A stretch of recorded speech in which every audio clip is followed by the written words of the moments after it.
Dans la plus grande commune de France, les messages de prévention s'affichent en langue locale, dans les lieux de rencontre, tout comme les administrations publiques.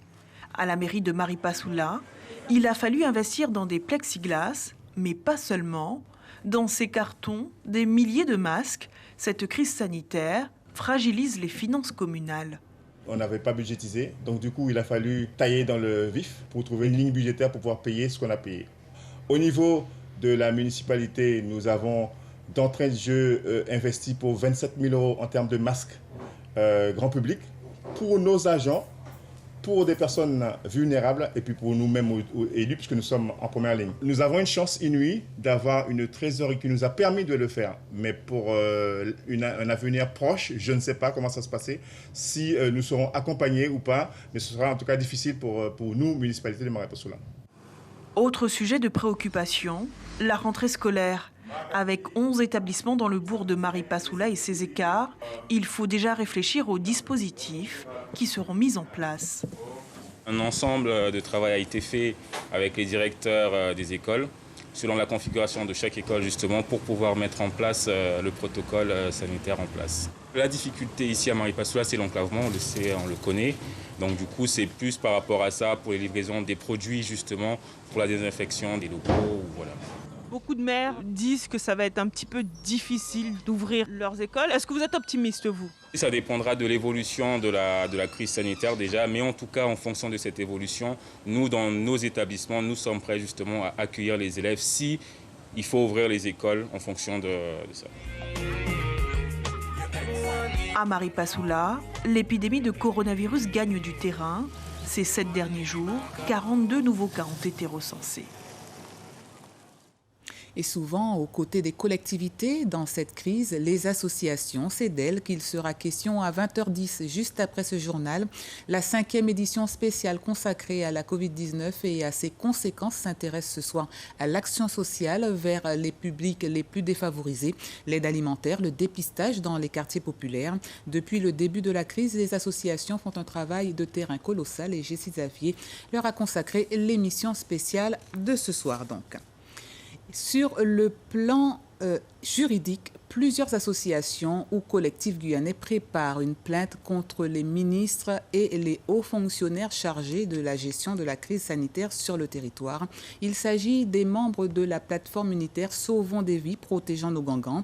Ils ont élaboré cette plateforme qui revendique le reconfinement total de la Guyane avec des mesures d'accompagnement. Les précisions de Laurent Marot et Abel Parnasse.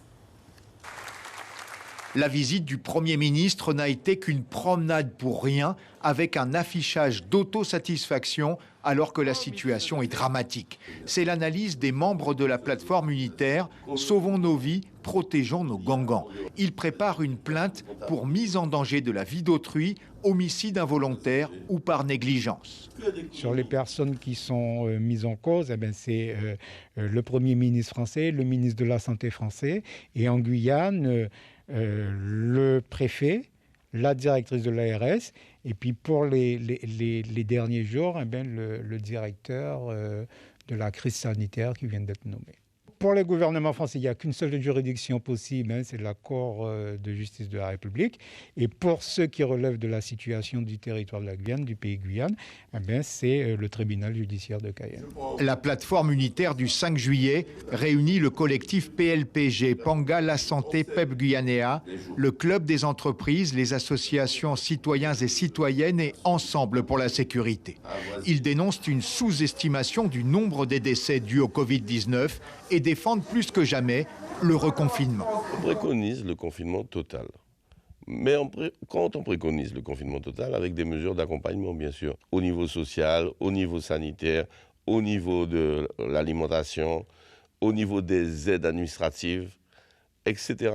On a aussi prévu des mesures d'accompagnement pour les entreprises. Parmi les autres mesures préconisées, la venue de médecins cubains et la création d'un CHU. Sollicité tardivement par l'autre plateforme des élus et du Mayuri Santé, les membres de la plateforme unitaire n'ont pas souhaité la rejoindre car elle ne retient pas le reconfinement de la Guyane.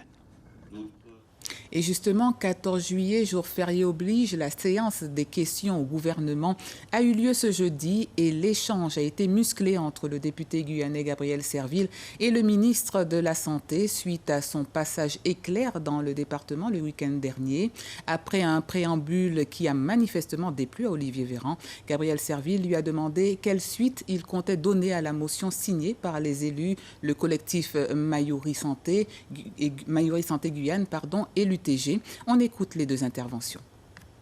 Monsieur le ministre, ce week-end, vous avez parcouru 14 000 km, fait 17 heures d'avion pour nous gratifier de 6 heures de calinothérapie afin de redorer le blason des services de l'État en Guyane, dont il a été dit qu'elles ont tout réussi. Hélas, les chiffres démontrent le contraire puisque 2 mois après le déconfinement, nous sommes passés de 140 à 6 300 cas confirmés de Covid-19. Rapporté à notre population de 300 000 habitants, ce score nous place malheureusement en tête d'un affligeant classement mondial et c'est une véritable honte pour notre République. Monsieur le ministre, la Guyane ne quémande pas et n'a jamais sollicité le GHT qui lui a été imposé. Et puisque Cayenne est aussi française que la Mayenne, nous demandons seulement à être autrement, je dis bien à être autrement accompagnés pour qu'en matière de santé, ce ne soit pas encore la rue qui arrache une décision tant de fois reportée, comme ce fut le cas pour l'Académie ou encore pour l'Université de plein exercice. Aussi, quelle suite comptez-vous accorder à la motion unitaire qui vous a été remise le 12 juillet par les forces vives du territoire? Merci, je vous remercie. Monsieur le député. La parole est à monsieur Olivier Véran. À Cayenne, dimanche dernier, un déplacement, vous n'avez pas suivi la totalité. Vous étiez à la préfecture avec les élus pour... je vous ai vu autour du pot que nous avons pris convivial et vous étiez à la dernière étape. Vous n'étiez pas avec moi à la visite hospitalière, monsieur. Non, mais attendez, il faut dire les choses à un moment donné. Ça suffit. Vous n'étiez pas avec nous, monsieur le député Serville, lors de la visite de l'hôpital, sans quoi vous auriez rencontré l'équipe de réanimation. Et l'équipe de réanimation nous a dit une chose très forte, monsieur Serville. L'équipe de réanimation nous a dit nous n'avons jamais manqué de lits, nous n'avons jamais manqué de respirateurs, nous n'avons jamais manqué de place pour hospitaliser les malades et sauver des vies, nous n'avons jamais manqué de matériel de protection. Nous sommes très fiers de l'action qui a été menée, déterminante pour sauver des vies en Guyane. Et ça, c'est une réalité. Soyez fiers de cela, monsieur le député. Soyez fiers de l'action déterminée et déterminante.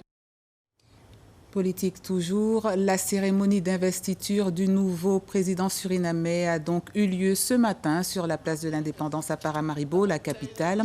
Le président exécutif Desi Bouterse a remis l'écharpe présidentielle à son successeur Chan Santoki. Le transfert de pouvoir dans le pays a eu lieu lors d'une réunion publique extraordinaire.